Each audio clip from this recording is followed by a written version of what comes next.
Good evening, everyone. Evening. Thank you for being here. This is a real special evening, I think. And thank everybody for being online too. We've got a room full here and we've got 70 or 80 or more people online. And the online and this lecture is recorded and then put on our website. So people go back to it and listen to it again. People who missed it can go and find it. Scholars who are working on things can go and find it. It's a good thing. Well, I'm Penny Hunt. I am on the board of French and Pick, former president, but current chairman of the Canon Committee, which is quite an interesting assignment. But this will be a wonderful day for the Canons. French and Pick has been around since 1967 and was founded, as many of you all know, by Sam and Eleanor Morris, and worked hard early on to save open land, to protect water, to protect air, to have habitat for wildlife.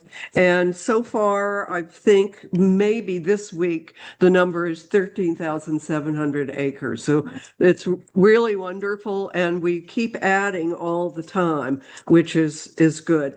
Also, we have to monitor it. So at least once a year, we have a professional who is excellent gal go out and check everyone to make sure that these easements are in good shape and they're not violating them. And sometimes when land turns over, the new owner doesn't know. So there's a educational curve, but that's fine. We're happy to do that whenever we can do it. So it's not something that's one and done. It's a continuing effort that we're very happy to make. Tonight is the last night of our last talk of our local history talks that we have had this year in commemoration of the 250th anniversary of the Declaration of Independence. And there's a wonderful booklet over there. Please pick one up before you leave that answers all your questions about the Declaration, the whole thing, why it was written that way, who signed it when. It's a really super little booklet. And also there's a handout that Dan provided for everybody. So that's a special thing too. I assume maybe his new book that's coming out. Dan is a rare individual. As some of you who may know him will understand. He is a researcher, and he can't help but do it. He researches in the winter and he gardens in the summer. That's what I've heard. And he has 62 books now. Yeah. Oh, yeah. And they are so important. So important. And the reason they're important, I think, is because he discovers information, historic information through journals, texts, diaries, government documents of the time, anything he can find that is of the period. He incorporates it into the books of his time and he footnotes it. The information that he has found about Warwick Furnace and the Canons is nowhere else to be found, some of it. And I've read several books in the last year that missed Dan's information. They didn't get in touch with those books, and everybody needs to be in touch because it's opened up a whole new world for us in this area and put a new light on it, a tremendous emphasis on what happened here for the Revolution and around that time. And I just think Dan is a special commodity because of that. Commodity. So Dan Let me give you some real stuff about Dan.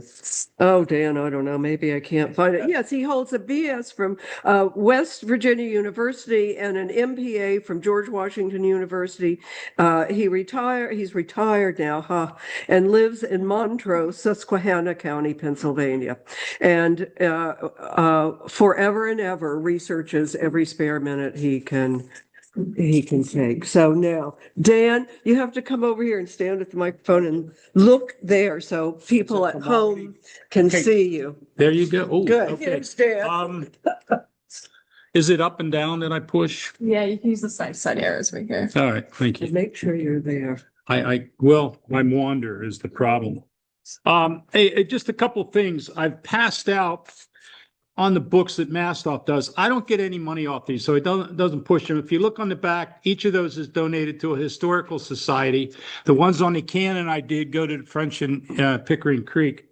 But if you're interested in what I'm talking about, Mastoff is right over in Morgantown, and you can get him. Hi, I'm a commodity. I've never been this. All right, I'm going to talk tonight. The talk I've sort of come up with is sort of parts of three other talks that I gave. So we'll see how it works.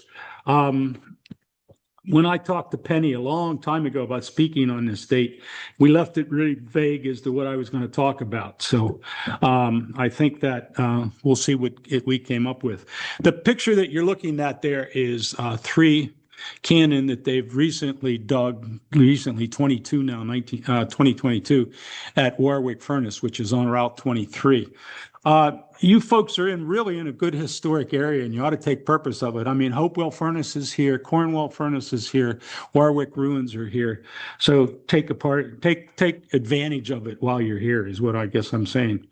What I'm going to talk tonight about is Pennsylvania Ironmasters, why they supported the revolution, how they supported the revolution. I'm going to end it in 1778, the end of 1777. So that's when we'll stop. So we'll get up to there. But what I want to talk about is the Pennsylvania iron industry, how it got started, why the English pissed the colonists, the ironmasters off with their mercantilistic policies, and what the ironmasters did when the revolution started. So any questions you have, ask while we're going. If I don't know it, I'll pretend that I do and give you an answer. Okay, basically, I'm going to talk about smelting iron, and I'm going to keep this real high. I mean, we do a whole hour on what I'm going to talk to you about in about 5 minutes. Basically, iron ore has stuff chemically attached to it, and they remove the stuff they don't want and have the iron, and that's what the idea is, to get the iron out of.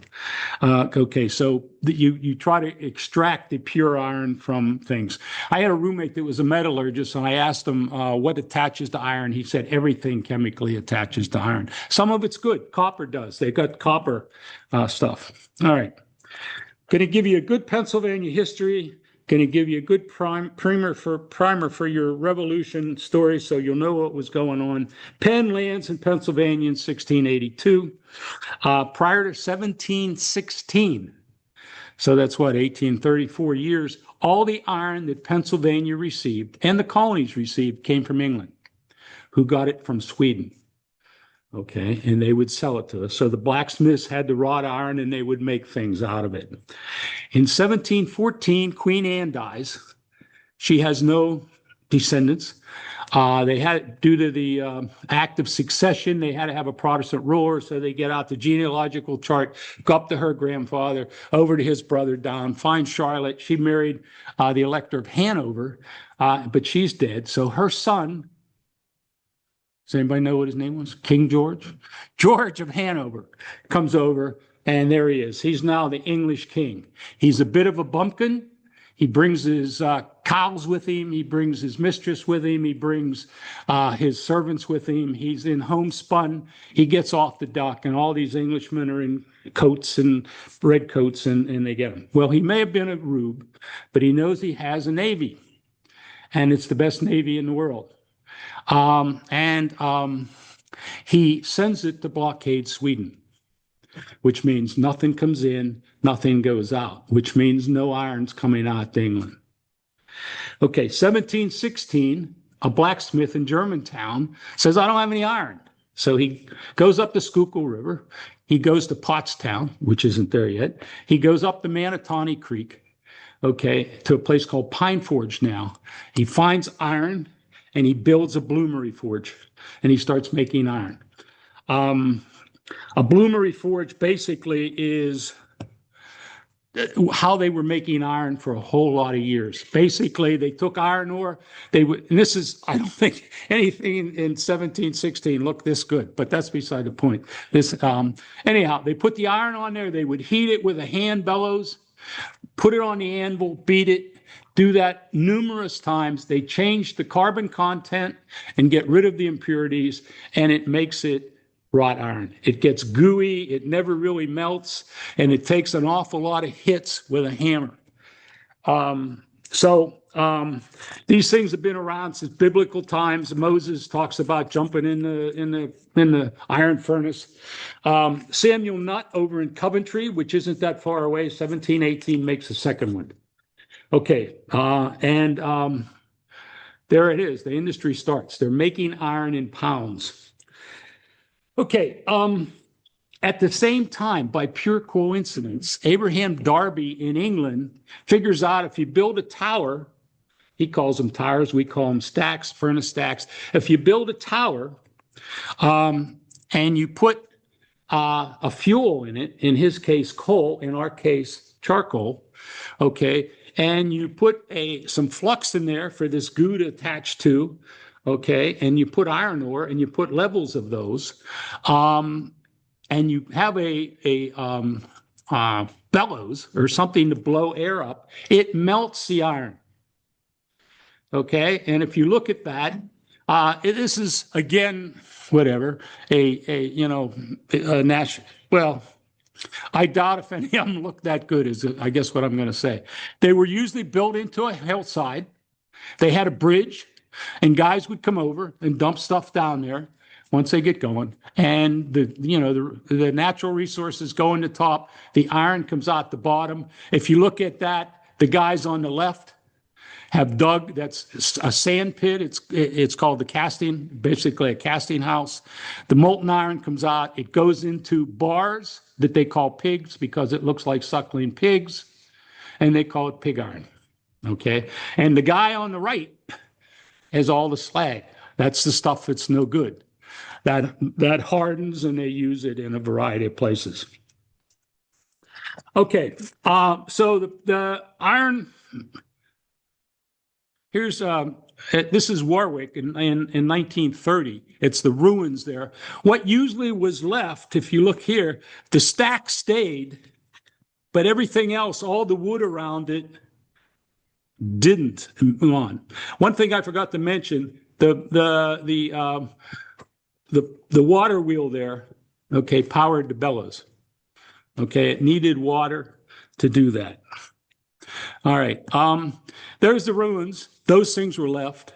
Farmers, the problem with these old furnaces, they had a lot of land. They were sold to farmers, and a farmer says, I can do a lot of things with that stone, and they'd take it around. I build stone walls all the time. I like nothing better than have those corner ones that are already sorted for me. Okay, this isn't today. It even looks great today. This is an old picture. Penny would recognize that, but you can see what's sort of left. The milk house is gone, and so on. It did two other things. They did pig iron, but they also did castings. Okay, and again, please bear with me. I'm real high up here. They would take a box, put sand in it, wet it.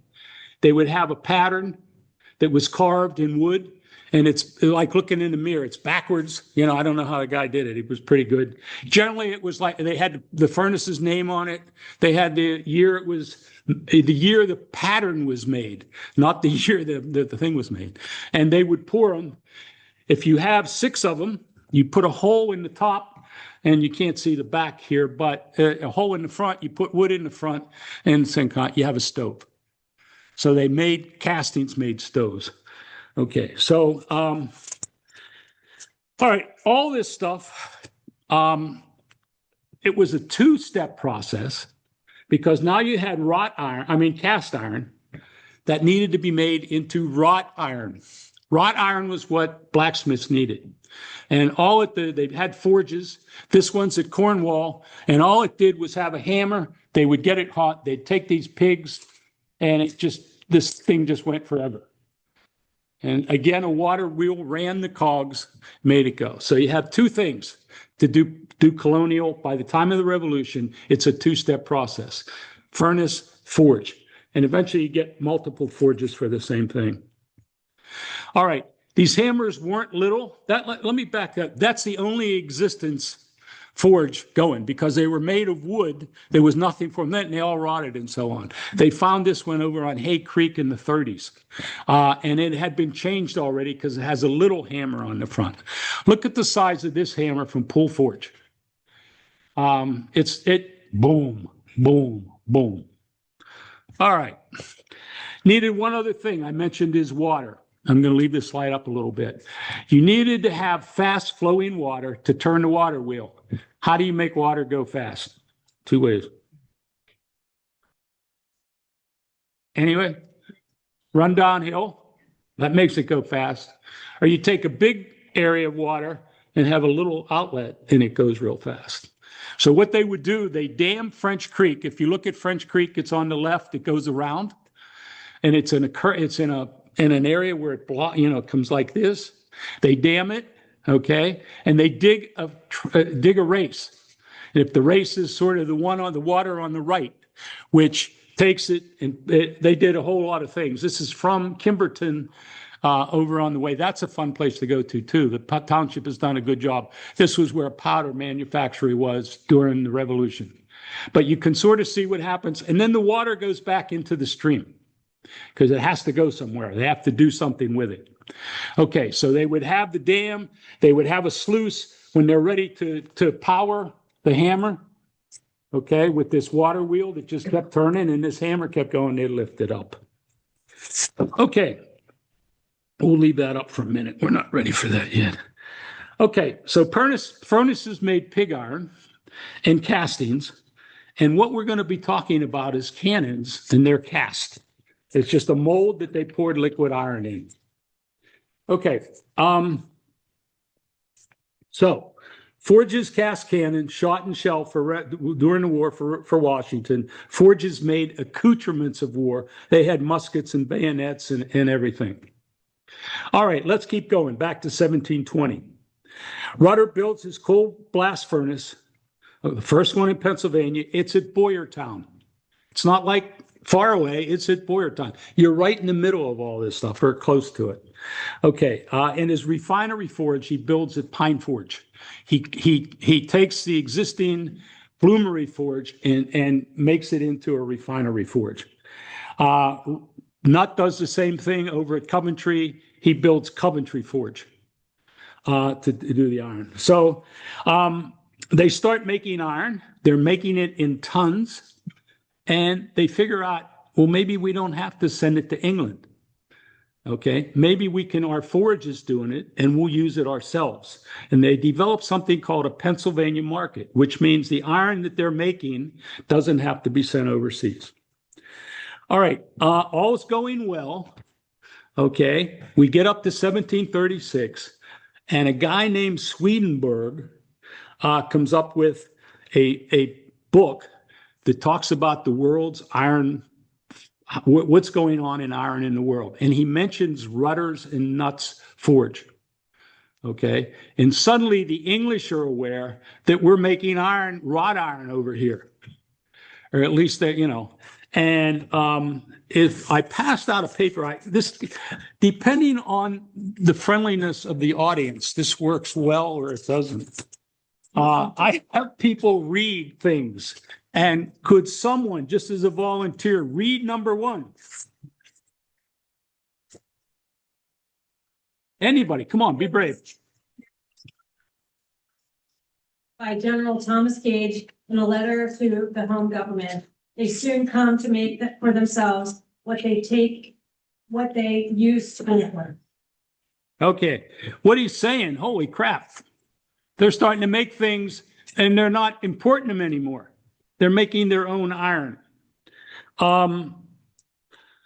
So we start revolutionary rumblings here. I made a couple talks that said the Revolutionary War, which we'll eventually get to, started at Coventry.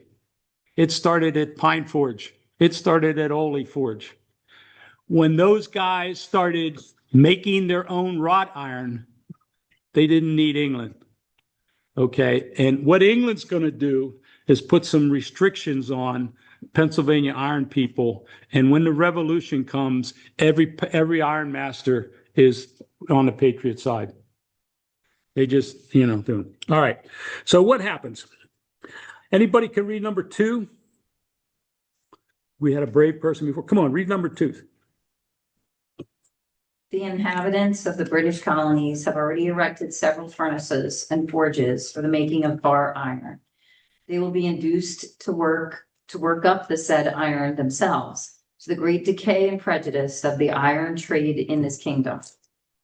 Okay, the guys in England send to Parliament, hey, these Pennsylvania guys, they're giving us problems. They're starting to cause us problems. We're losing business. Our pen's going off. England had a mercantilistic idea of what the colonies should be doing. It was sending them raw materials, okay, such as hemp, iron ore. They would do something with it and sell it back to us. That's what the colonies were doing. So what they came up with is, hey, this isn't going to work. And by 1750, they passed something called the Iron Act. The Iron Act restricts what the Pennsylvania forge people can do. It takes duties off pig iron if you can send it to London port, which they used to charge us to send. But they say no more slitting, no more rolling. You can't have those. We're not allowing you to build them. No steel furnaces. All right. So in effect, the forge owners can't upgrade their business, and they're not excited about it. I'll read the next one because I've had such a... If Great Britain has the constitutional power to prevent us from slitting iron, as she has done, she has the constitutional power, that is a right, to prohibit us from raising grain for our food. This became a rallying cry when the revolution came. So almost to a man, there's one exception there too, they support the revolution. There's one more reason they support the revolution, and this is Dan. There's 4 periods of iron research. One, not in Rutter establish it, 1716 to 1720. Then they build furnaces, 1720 to 1740. But the same family owns it. They have pretty much priorities to do it. The third section is in 1740 to 1760, a bunch of new guys come in, not the original guys. Okay, and it's William Byrd, if you know where Birdsboro is, William Mayberry, the Grubb brothers over at Cornwall. These guys start building stuff. Okay, but they're all, for the most, well, they all are immigrants. The fourth group that's running the furnaces during the revolution are the sons of these guys. And they're Americans, and they consider themselves Americans. They don't consider themselves British. They go to school in Philadelphia. They know each other. Okay, so those are the guys that are running it when the revolution comes. All right, so there's 4 periods, 2 reasons. Okay, road to revolution. I'm going to talk real briefly about the French and Indian War, because it affects the revolution. 4 years after the Iron Act is passed, okay, America's at war. I don't know if there's a movie coming out called Young Washington. I'm from Pittsburgh, and we had to always go to Fort Necessity for our field trips, which is where Washington in Western Pennsylvania and the French fought. They considered George started the French and Indian War. Anyhow, it draws blood. Northern Pennsylvania, for all practical purposes, is emptied. The Indians have taken all the way down almost to Reading. There's nothing up there. Everybody leaves. England sends an army under General Edward Braddock. Does anybody know what happened to old Edward Braddock? He gets massacred on the way to Pittsburgh. Okay, the entire army is gone. All right, so 3 years later, they send another army. It's called the Forbes Expedition. And they slowly go out and they eventually take things. All right. But they eventually obviously win the war, the English, because the French leave. But the war does a couple things. It forms a militia. Okay. And it's not like the militia that I'm going to talk about in the Revolution. It's like the National Guard. You're in for 3 years. They sent you up on the forts, up on, in the mountains. But many of the young officers, the ensigns, end up to be officers during the Revolution. So they're creating almost, an army that works. It gives the colonies an ally because the French lose, and they're going to come in on our side in 1778, and we wouldn't have even thought about winning without the French. The Pennsylvania Furnace, for the first time, get involved in making cannonballs and shot for cannons. It's the first time. Up until that time, England had always done that. But George Taylor over at Durham gets a contract, and he's making cannonballs. And guess what? He's the first guy to come up in the Revolution when they need cannonballs and starts making them. Okay, so for the first time, the cannons are involved in ordnance. Okay. The British win the war, the French are lost and gone, but Native Americans are still around. 2 years after the war, something called Pontiac's Rebellion happens, and the same thing. The Indians, close off Pennsylvania. England realizes, oh man, we got to send another army over there. They almost admit they're going to have a permanent army. And of course, the big question is, who's going to pay for it? All right. And the Americans are saying, not us, taxation without representation. And the British are saying, what are you talking about? We're over there defending you, not willing to pay for it. So, okay, it takes us a while to get here, but we're up to the Revolution. 1776 is obviously when the Revolution starts. Okay. Boston Massacre. Here's so you can know how the Revolution started, Ohio. Boston Massacre, 1770. The Boston Tea Party, December of 1773. We're getting close to 1776. September 15th, 1774, the First Continental Congress meets in Philadelphia. And they're not sure what they're doing, but they're starting to talk and get around. And a bunch of the Ironmasters are on various committees. Okay, but at this time, it's basically a New England war. I mean, the New Englanders are the ones. Boston is now, England has an army in Boston. New England now has to talk the rest of us to join with this rebellion. Okay, in 1776, at my calculation, Pennsylvania has 18 active furnaces and 30 forges. A furnace could send pig iron to more than one forge. Okay, sort of the calm before the storm. Right before 1776, the iron production in Pennsylvania is at its zenith. It's at the top. Okay, they have stable production. Their distribution is good. They're getting their iron to Philadelphia, who distributes it.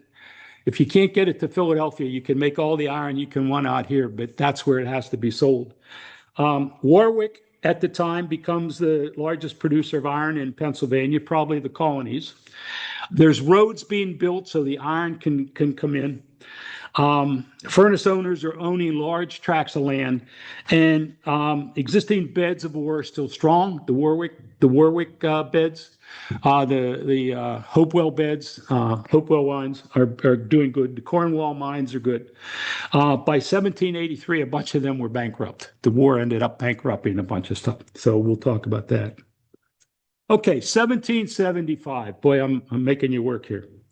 Does anybody remember what happens in April of 1875? Lexington and Concord, right. Okay. Guns go off. Can somebody please read number 4? It's an easy one. If you don't want to read a long one, read number 4. Unless fired upon. That is such a great line. When I was 12, they had in downtown 11. When we had downtown Pittsburgh, they had the Revolution, and we'd go down once a week, and we got to be Revolutionary War guys, and they explained it to us. And that was my line. I got to hold a sword and my guys behind me and say that. And that was really the only theater that I ever did. But anyhow, it's a great line. And I found out later they don't really know if he said it, but he should have said it if he didn't. Okay, what a great line. But everything changes at that time. April 1775, that's when the revolution starts. There's no more talk about reconciliation. The guys that wanted to, oh, the king's just not hearing us and so on, they get moved aside. They start using the term United Colonies. Not United States yet, but United Colonies. They form an army. Who do they put in charge of it? Washington. They send George up.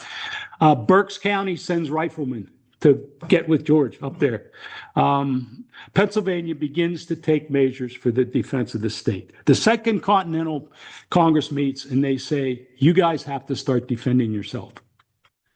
And for a short time, there's none of this. There's Pennsylvania, Virginia, Massachusetts protecting themselves, and there's the Continental Army over here. And they're often competing for resources. That all gets worked out and the Continental takes over. But at this time, they're not. Okay. So the Continental Congress says you got to do a couple things. You got to manufacture gunpowder. You got to raise a militia. You got to fortify Philadelphia. And you got to manufacture arms. Okay. And cannon.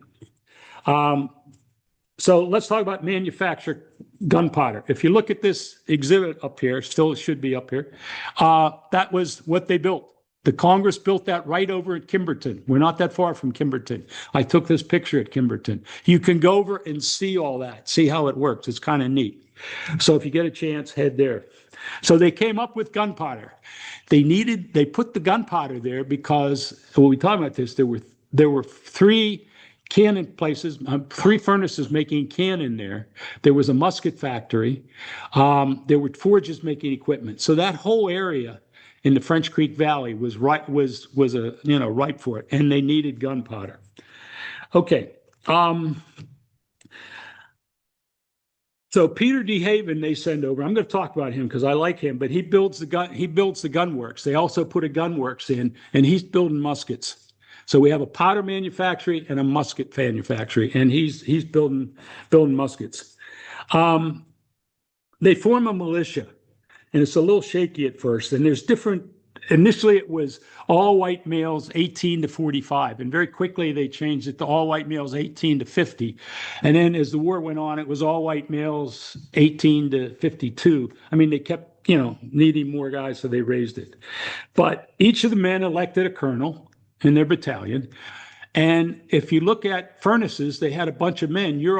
I'm the furnace worker or manufacturer. You guys are our workers. You elect me as your colonel. So a lot of the ironmasters were colonels. And initially, Washington eventually says, no, we got to put people in charge to do this. That creates immediately also manpower shortages because a bunch of the furnace guys go off to Washington and join the Continental Army. Okay, so guys are leaving. The furnaces were always short of manpower. And then they had to do mandatory militia duty day, where they would have muster day. Initially, it was once a week, then once a month during the war. But if you're trying, furnaces, which I didn't say, run 24/7 when they're in blast. You don't get to say, oh, we're not working tonight. You got to keep going. And if you don't have workers to do that, it makes it a little tough. Forges could work when the lights were, when it was light. Anyhow, so a couple forges end up closing. And government contracts, they ask, if you have a contract, the furnace would ask for an exemption, but they'd only exempt the guys working. They wouldn't do the guys that are getting the wood, the charcoal, the coal, and so on. All right. Manufacture arms and fortify Philadelphia. That was their main concern, to fortify Philadelphia. They needed cannon to go on the Delaware River to point in to shoot the British ships if they come up. Okay. And they decided they would arm ships. Now, if you look at, after I did the first book on the cannons, I've been looking at British ships. Some of those ships, the huge British ships, had over 100 guns. And to think you arm a merchant boat with a couple cannon and they were going to be fair, it wouldn't have taken off. What they do very quickly, they formed a Navy, Pennsylvania Navy, and these were small boats, almost like PT boats. They had a cannon in the front, 8 guys rowing, and they would come in. They were built to be coming in at night, shoot at the line, the water line, and then get out of there. But anyhow, they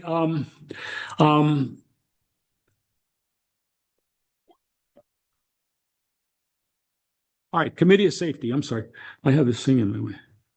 So they decide to arm merchant ships. But guess what? There's no cannon to arm merchant. There's no cannon around. So the Committee of Safety comes up and says, okay, is there anybody that even knows how to make a cannon in Pennsylvania? And if so, is there any place that can make it? Okay, we're 100% behind the revolution here, but we need cannons. We need things. And Pennsylvania Ironmasters step up. 4 are selected to make cannon. Potts and Rutter at Warwick, which is right over here. James Old, which is up Reading. Reading Furnace is right up the road from Warwick. Mark Bird at Hopewell. And Curtis Grubb at Cornwall. Now, the issue was Cornwall and Mark Bird at Hopewell contract with the federal government, with the continental government. The other 2, Warwick and James Old at Reading, contract with the Pennsylvania government. The Pennsylvania guys get paid and come out pretty well. The guys that contract with the Continental, they're still looking for money at the end of the war. So it depended on whom. So let's look at this. Now, you can't see this, I'm sure. You can't read it anyhow. When you do research like I do, there's certain things that you get excited about. And this, I got excited. I couldn't get Penny as excited about this as I am. But it's the original contract, okay, we found it at the Library of Congress. It was misfiled. Nobody had looked at it since it was given them in 1926. And this was the original contract. And it shows that Samuel Potts and Thomas Rutter at Warwick, okay, agreed to make cannon. We have not a copy, but we have the Cornwall one was close to this. We don't have a picture of it, but somebody wrote down some stuff on it and we know what was in it. It's pretty much the same. Bird never had a contract and we don't know where Old's contract is. So, but this is sort of neat. What it says is we contract with them to make so many ton of iron, and we'll tell you what we're going to have you make, because we don't even know yet. Okay, and we'll pay you this much. Now, Potts and Rutter over at Warwick are smart. They say, well, look, we need to do a bunch of stuff to our furnace to get it ready, because you got to you have to pour these things in one pour. Okay, so you have to have some larger things going on than normal, and they got some money for that. So that was pretty good. Potts and Rutter come out of the war really good, by the way. Okay, so they agreed to do it, but let's stop a moment and think what just happened. What were they thinking? Okay, if you join the militia and the British catch you, you're private. Oh, you're private. But if you're a guy making cannon to shoot at British people and kill them, are you going to be hung for that? What would happen if you were, caught? There's a huge risk emerging in making arms against the British. Their business, their lives are at stake. Would they be hanged? When I talk about 1777, the Tories put up the 1777 people and they put nooses on the ends of the sevens, which showed the Patriots being hung. That was during the invasion. Anyhow, these issues would, come crashing down in 1777 during the invasion. At first, it was there, but it didn't really hurt anything, but so on. So number 5, Samuel Howard, George Meese, and George Clymer, on behalf of the Committee of the Safety of Pennsylvania, contract with Thomas Rutter and Samuel Potts for 100 ton of cannon of such size and dimension that may be acquired for the public service. Okay. So they start making cannon.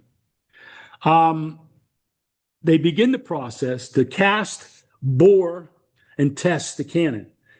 They had to bore the cannon, which they had never done. They had never done that.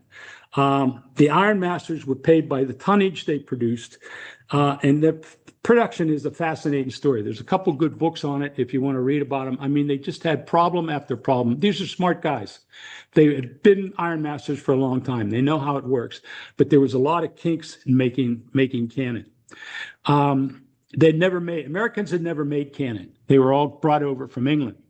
They're flying by the seat of their pants. You can see that initially, okay? But three issues emerged immediately. Okay, what design to use? Do you use the English? I didn't know a thing about cannon. I get requests for cannon stuff all the time. I'm not a cannon guy, I'm an iron guy.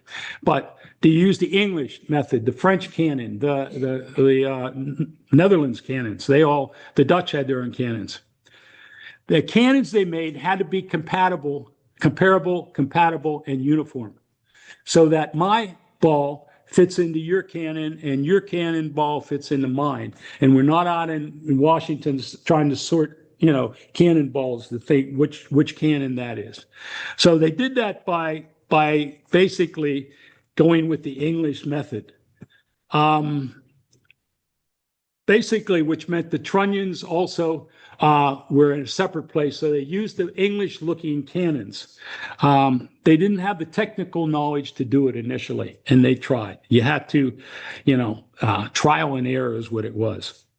Okay, so they made different sizes. They made 4-pound, 12-pound, 16-pound, 18-pound, and even 32-pound. And that's the size of a ball. A 4-pound cannon would shoot a 4-pound ball. And that's generally 4 and 8 are generally what Washington used to carry around on a caisson. These were made for the shore to shoot in, so they weren't thin. Okay, so they start doing these, and they keep blowing up.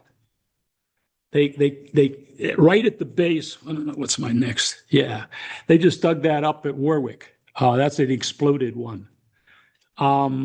They kept exploding because their iron wasn't good. They had a hole, iron pocket in the iron, whatever. And basically, they kept exploding. The government brings in a guy named Daniel Joy, who finally knows how to make cannon. He comes in May. He changes a bunch of things. He changes how they're pouring, and they make their first cannon that passes. And he gets so excited, he sends it to Philadelphia in a cart. And could someone read number 6?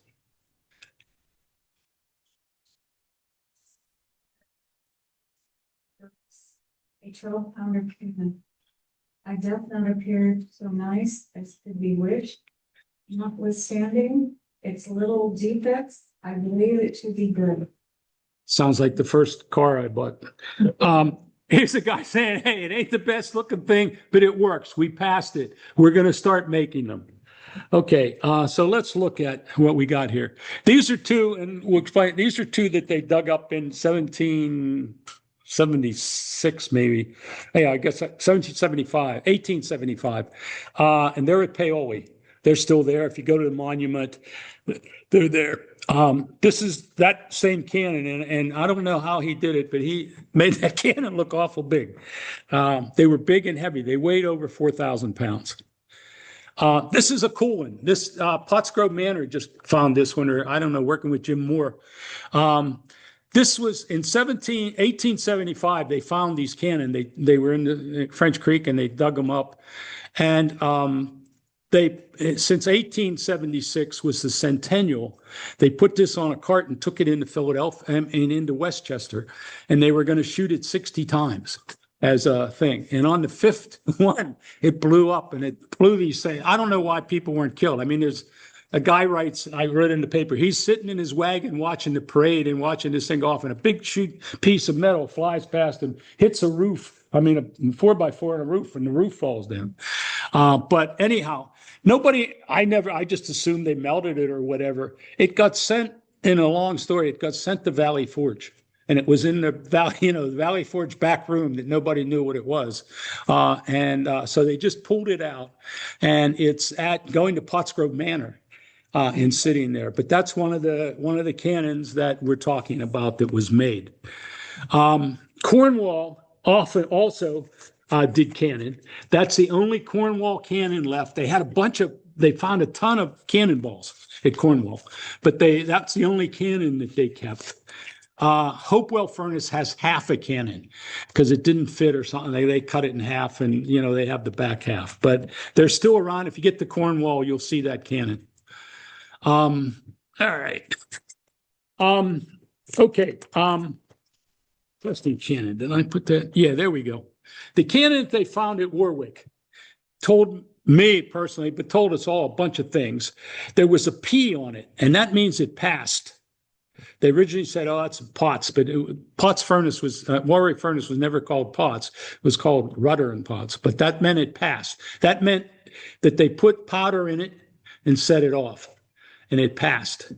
They did a double shot of powder and a double shot and set it off, and if it didn't blow up, then it passed.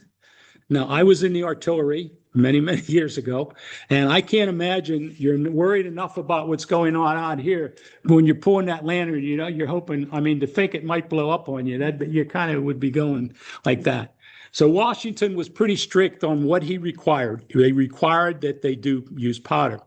The W plus F, Warwick Furnace, and they put the weight on there because that's how they got paid. That's how many pounds it was.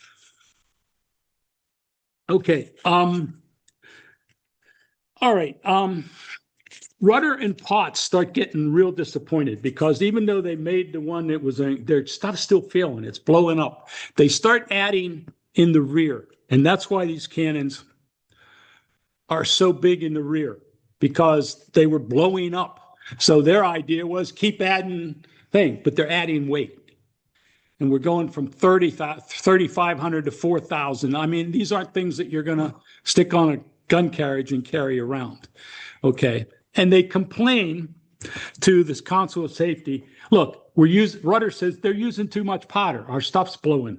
We're done with it. We're through with it. We don't like it. And number 7 is what the Council of Safety write to them. And to my mind, it's one of the most stirring things that I got out of this whole thing. Somebody want to read it? Oh, man. If you do but consider the great importance of the undertaking you are engaged in and the consequences that might attend your failure to this affronted country, it cannot be necessary to add anything to stimulate your attention to every necessary measure that may ensure success, that your labors may be crowned with it. It is our ardent wish. It's a nice way of saying is you can't fail. Failure is unacceptable. Okay? We depend on you. We're trying to form a government, and you can't say, I'm tired of it because my cannon blew up. Okay.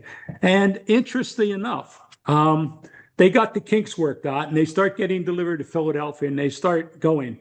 But that was written in June. What happens in July? 1776, folks. What happens in July? Declaration of Independence is signed. Now, by chance, the Committee of Safety is at Carpenter's Hall on one side and Congress is on the other side. Pennsylvania government is over here. The Continental government's over here. Okay. When they signed the Declaration of Independence, they took Pennsylvania's copy over here and said, send it out. And the Cannon Committee, who was the same group of guys, decided to send it to each county seat. But they added an extra one for Pottstown, where Potts and Rutter lived. And a Declaration of Independence is worth all the, if you consider the consequences, here it is. Here's what you're doing. Here's what you're fighting for. So they got their own copy. Dropped off. Okay, so 1776, they got it going. We know how many cannon Warwick made. We know how many Old made. We kind of know how many Curtis made, and we're not sure how many Hopewell made. But I think it was 96 cannon were made by Old and Warwick to go. So 1776 ends well. Washington, of course, has a couple good battles there. Warwick, Reading, Cornwall, and Hopewell continue to make armaments the next year. They're told, Warwick's told, get your, self and ready. We need your cannon. Keep making it. We're happy with what you're doing. They're making heavier naval cannon, and they're still putting them on Island Fort. And they're still putting them on a thing. But a couple things happen. There's an invasion that's going to happen in 1777, and we have records out the kazoo for 1776. Okay, 1777, you can sense, well, maybe I don't want Dan Graham writing that he made a cannon. Okay, 1776, if you spend a nickel, I have to okay it, and somebody has to okay it, and there's all kind of things. 1777, we don't know what's going on because all the records are gone. There's a little, but they're certainly not as robust as we would be used to. Okay. 1777 also, a couple of things happened. The labor problems are starting to come to a head. They don't have enough people. Joy writes, Daniel Joy wrote, man, there's not many people working here. All right. So shortages caused, the blast to be shorter and so on and so forth. But anyhow, 1777, and this is the last year we'll talk about, there's an invasion.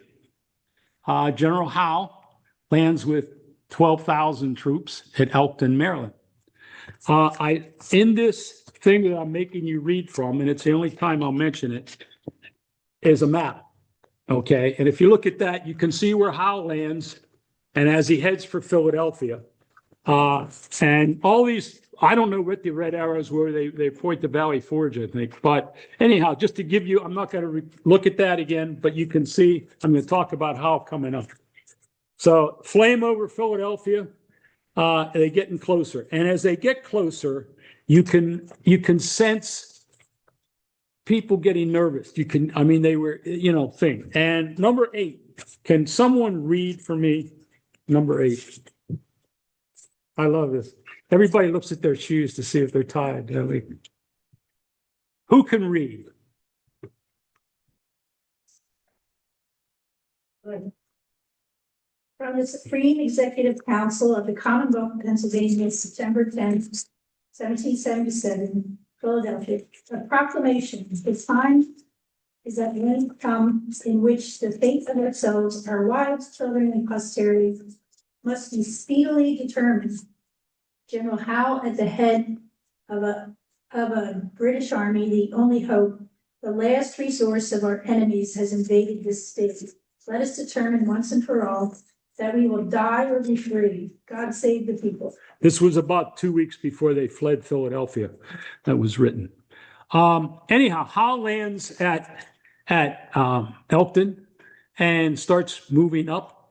And basically what happens is, and I'll do it backwards here, Washington tries to always stay between Howe and Philadelphia. So if Howe goes over here, Washington goes over here. Washington goes over here, Howe goes over here.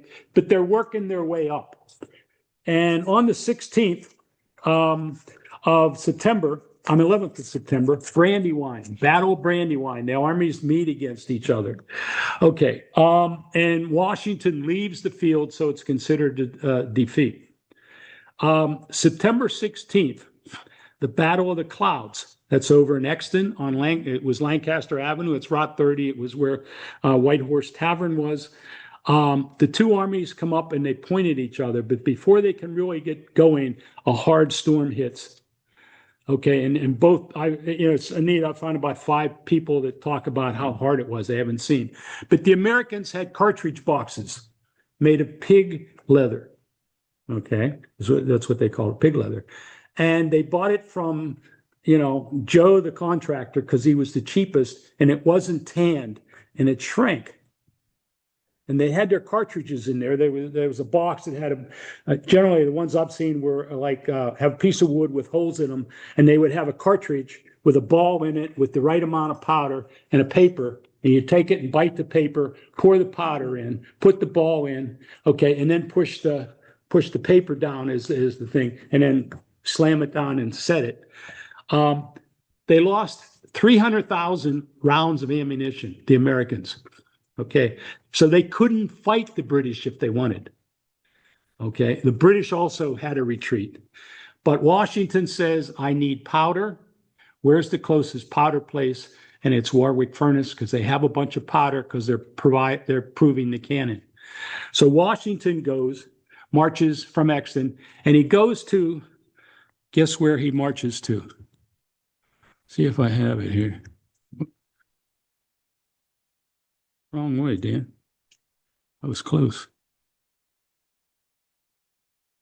Right here. Can you see that? That bottom line says Yellow Springs. Washington marches to Yellow Springs. Right here. Okay, that's the 17th. He's there from the 17th to the 18th. Now, these guys are pretty beat up because they lost their tents. When they go up to battle, they put all the tents in wagons and take them. Okay, and they didn't have time to get them. So they had to march that whole night from Exton over to here. Okay, and they had no tents. They had to sleep on the ground, so on and so forth. The next night, they marched to Warwick Furnace. Now, what I'm showing you right here is what I call the spy, well, what they call the spy map.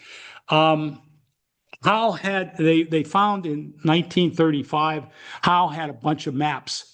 And a guy from Philadelphia went over and found this one. It's called the spy map. And they had all the places on there in 1777 that Howe might want to take. They had Whig names on there. Colonel Evans lived at the house there next to the thing. He might be somebody you want to grab while you're there. But Yellow Springs is noted as a place, and that's not because Washington's there or the hospital's here yet, but a place to either take over or to give them some idea of which direction they want. I've used this map. You can almost put state routes over some of these maps because the roads didn't change. Anyhow, all right. So Washington Zigs, Washington Zags.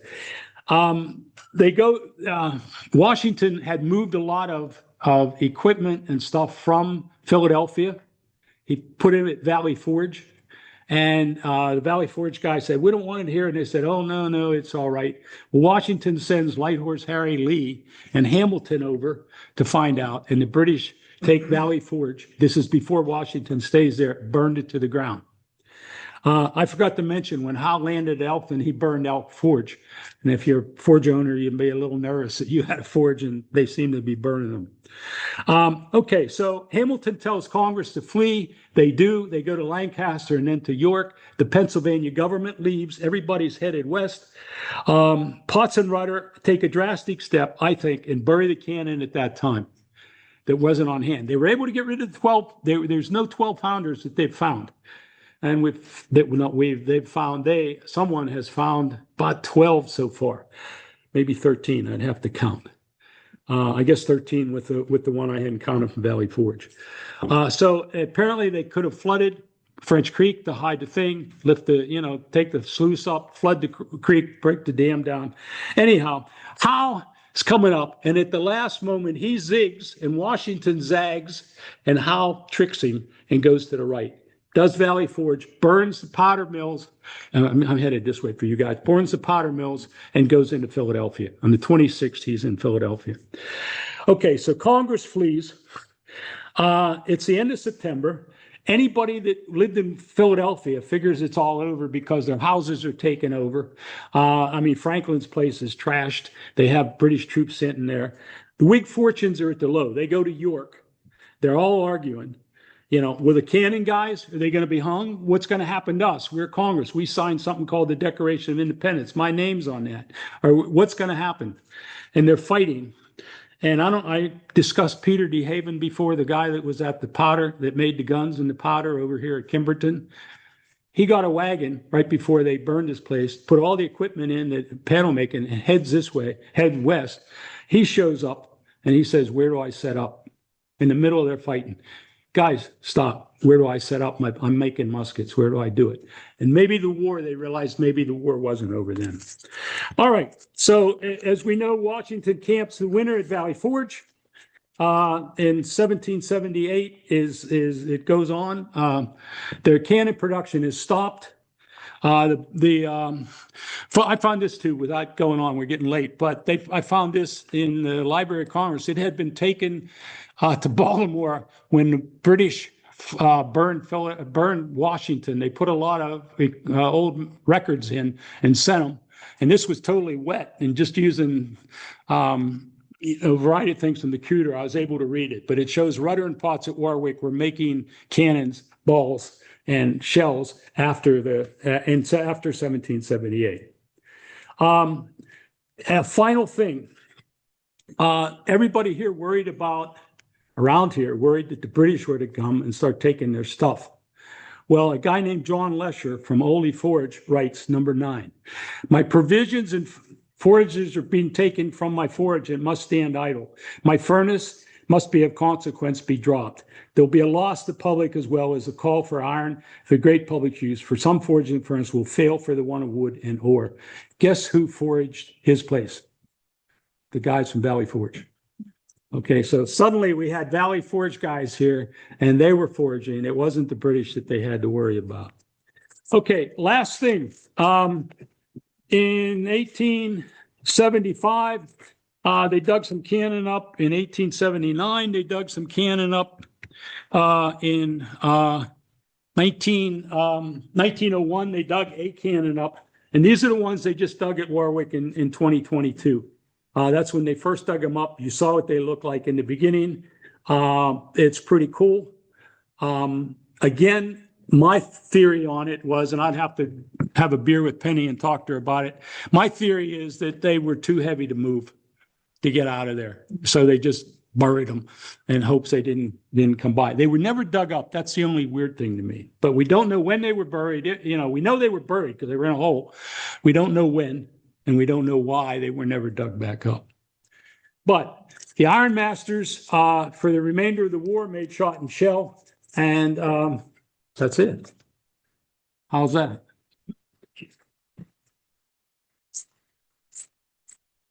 Thank you. Let's have questions now. Just repeat it in the microphone so people online. Okay. Any questions? This is in a reading group. No questions. Very good. Yes, sir. Beginning, you said I believe England was importing iron from Sweden, but then you said England did a naval blockade of Sweden. Why would they cut off their own supply? That's what the ironmongers wanted to know. Okay. What they did was 2 years later, they each winked at each other, and they had Finnish ships bring the Swedish iron into England, and they pretended they were Finnish. But you were right. But by then, it was a little late. It was one of those horses got out of thing. But yeah, it was, King George didn't speak English, yet alone have the iron guys come and say, you can't do that. He said, go out and do what you need to do, but blockade them. So yeah. Yes, sir. The various iron furnaces, forges, the owners, did they get together and communicate? What are you doing? This is what I'm doing. Or were they fairly on? They did that for cannons. They, as a group, did that. But here's what I found out. In the stove look what they look like changed. And when one guy would come up with a new idea, suddenly these other guys are doing it. They didn't have patents as near as I could tell.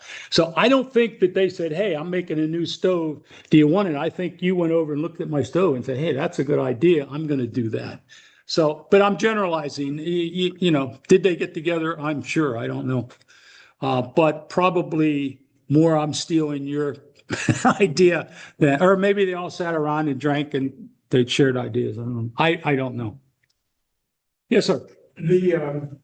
After the occupation, I know you wanted to stop in 1777, but after the occupation of Philadelphia, guys like De Haven and all these other guys, they set up shop again back in Philly proper as they did. In the outskirts. They did. And the war machine stayed on, right? Was it more than just gunpowder? Wasn't there other kind of war machine factories or productions going on? I read an interesting book. It said that the what they call it, military industrial complex started in 1778. So you're on to something. The British didn't leave Philadelphia till June, I think. They headed toward New York. They did that because suddenly the French entered the war and France could come up and right up the Delaware. One thing I forgot to mention, in 1778, France starts sending cannons. So France Washington says, "Oh, we like those nice cannons." So that was why they quit making cannon. Was that the French were bringing in large amounts of gunpowder and muskets and cannon. But here's the problem with making anything in Philadelphia. You needed wood mostly to anything that they're making for fire. And guess where the wood was? Not in Philadelphia. You see a bunch of complaints. Do you know how much we paid for a wagon full of wood? I mean, as Philadelphia grew, the wood got taken up and it's further and further out. So I would say that they came back and started making, whether it was in Philadelphia or not, I can't say. No. Yes, ma'am. Is there any indication why Mark Bird signed with the Continental Congress versus Potts and Rutter signing with Pennsylvania? He was asked by a guy named Robert Payne, who was in charge of cannon making for the Continental government. And they didn't even have, Bard never had a contract. It was verbal. Payne said that, hey, we need cannon. Can you make it? Yeah. Mark was involved in a whole lot of committees and stuff. So he was there. He's an iron guy. He's the guy you're going to ask. Can you make cannon? He didn't know he wasn't going to get paid. That wasn't the point. Real fast, Dweez was running owned Valley Forge. Potts and a guy named Dweez owned Valley Forge when it was burned.